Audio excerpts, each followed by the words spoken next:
One of the very obvious ones is revenue growth or sales growth. That's an easy one.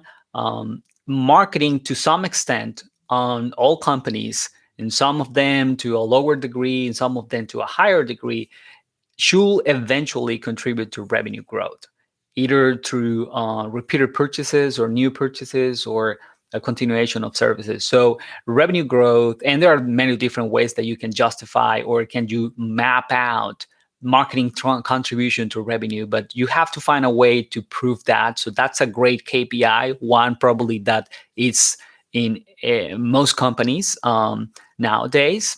Other way that you can have a KPI that you might use to prove ROI is customer retention rate. In this case, the focus is more about probably not new sales, but marketing helping the organization to retain current clients or customers through repeated purchases or continuation of services. So that's another way that you can measure the impact that marketing is having on the company. The other one, also in a different context, usually important when you're exploring new mediums, is the customer acquisition cost. One of the reasons that you move into new channels and you test them compared to channels that have worked in the past is that those channels that have worked in the past have become very saturated. There's a lot of people, a lot of marketers doing work there, and you have this new medium, this new format where there's less competition and you might reduce the cost of acquiring a customer.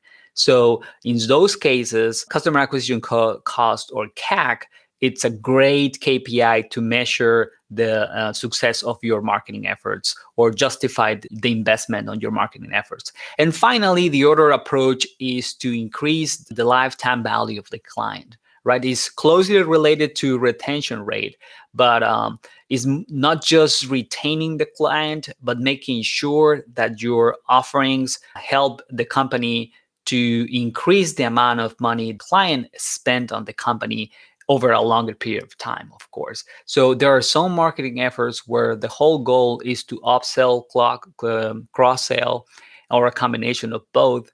And in those cases, you will impact lifetime value for sure.